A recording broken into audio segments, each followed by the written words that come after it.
Welcome to the Differential Show.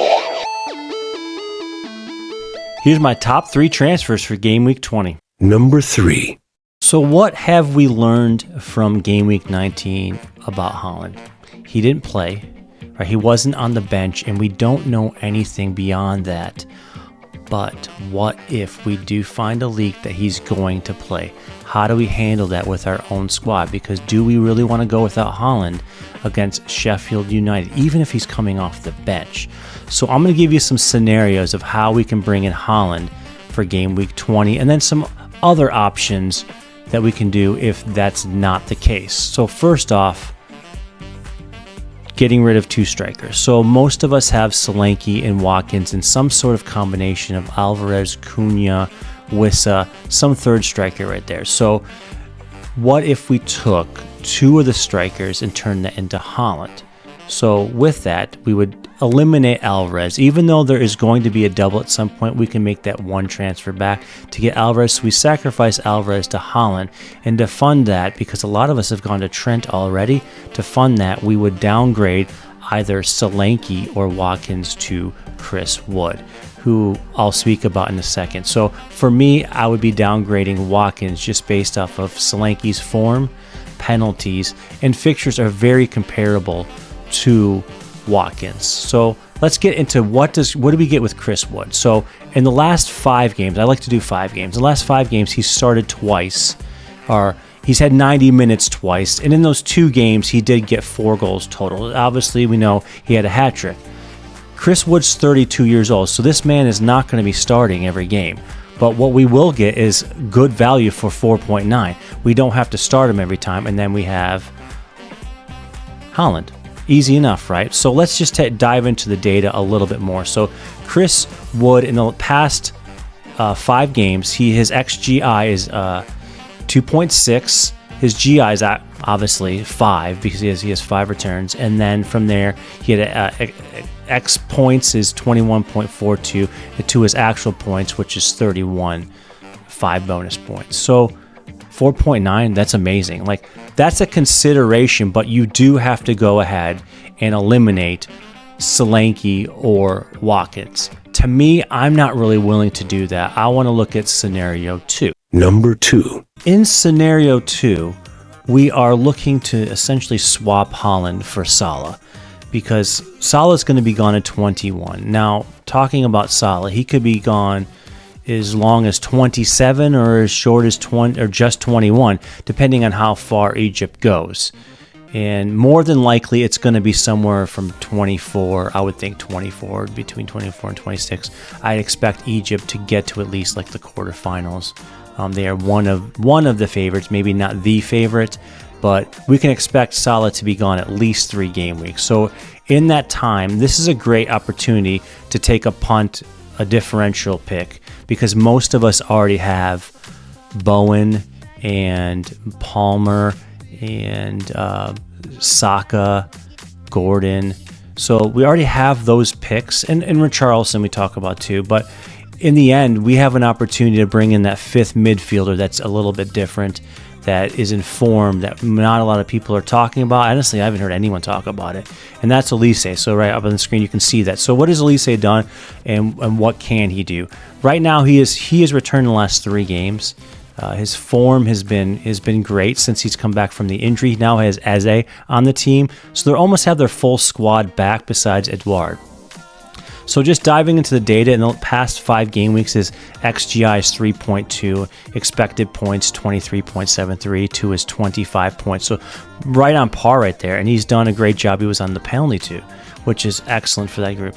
And his value, I mean, at 5.8, that's amazing. And think about that. That's going to save you money to maybe even get Trent if you already have Trent. That's something really to think about. And that's a scenario I'm looking at possibly in 20 if we do get news about Haaland. So I'm holding off that transfer. I want to bank the transfer no matter what. With the 20 or 21 scenario, we are looking to get the 2 transfers. So if we find out that Haaland's not coming in at 20, go ahead and we're going to use one of the transfers, and we'll talk about that a little later on. If not, then we use the 2 transfers to get Haaland in. Number 1. With my number one transfer in this week, it's the obvious Richarlison. He's the safest pick this week, and he's someone that if you don't have him, you probably do want him because he's in great form. This is recorded before the Brighton game, so I don't know what he's done or even if he's been injured. But what I do know is the last 3 fixtures he's had return in all of them with 15 points, 19 points, and 8 points. So if you think about the only downfall would be is that he will be losing Son. But he'll have Brennan Johnson and Kulu on the other side. And I do like the service from Kulu. It does great for Richarlison as he's got the aerial attack compared to Son, who does but not as well as Richarlison. So let's just take a little bit of a look at the data for Richarlison the last 5 game weeks. His XGI is 1.8, which is a bit low, honestly. So his expected points were only 18.38, but he has 33 points. So he has been scoring on his minimal opportunities. So we just hope that keeps on going. And all in all, if you find out that Haaland is going to be featured, he's going to be even in the squad, and you do want to make that move, the swap from Haaland and Salah, then if you do have the funds, I would recommend going to Richarlison instead of Elise, but I do like the punt with Elise, I would say. Honorable mentions. If we get news that Haaland is not playing, we have some honorable mentions here, so some players you might want to bring in if that's the case. In Nkunku, we don't have a lot of information about him. He's played 2 games, a total of 9 points, but what we do know is that he can finish. So he was on the build-up on the first goal for Chelsea this week. Nothing came of it. It's not like hockey where you get an assist for the second pass. But in this game, it was just a nice build-up. But just things that may continue into something else. What I would have liked to see is him be on the field a little bit longer when the penalty happened to see if he would have been the one that was taking it. And that could be huge. Knowing that he is the penalty taker, even when Palmer's back, I would think the 7.4 value would be worth it at that point. But if you already have him and are bringing him in, the question mark is, what are you doing if you do want Haaland, right? At that point, you're sacrificing Watkins or Solanke, kind of like the first scenario I talked about earlier with Chris Wood. And do you really want to do that? So if you're trying to be different, which is great, I love it. That's what the show is about. Then Nkunku, you could see something like Nkunku, Solanke, and Haaland. I would love that lineup. It sounds really good.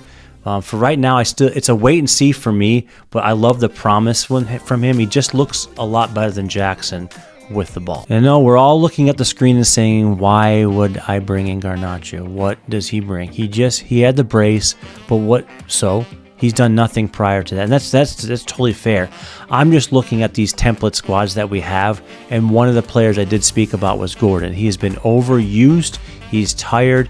He's probably going to get rotated. He's got to get rotated at some point, right? Not really sure who would play there, but at some point it's going to happen. And if you were just sick of him, I'm not saying I am.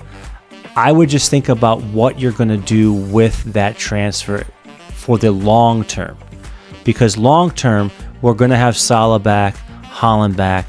A lot of us brought in Trent. So how are you going to afford all that? And then the kicker would be KDB. A fit, healthy KDB could shake up everything. And to afford all that, really what you have to do is you're going to have some enablers. And at 4.7, you're going to get a guy that's playing 90 minutes, 84, 70, 78, 90. So he's got the minutes there. And if you're just looking at his underlying stats just for the past 5 game weeks, XGI at 2.6. He's got 6 key passes. His XA is 0.44.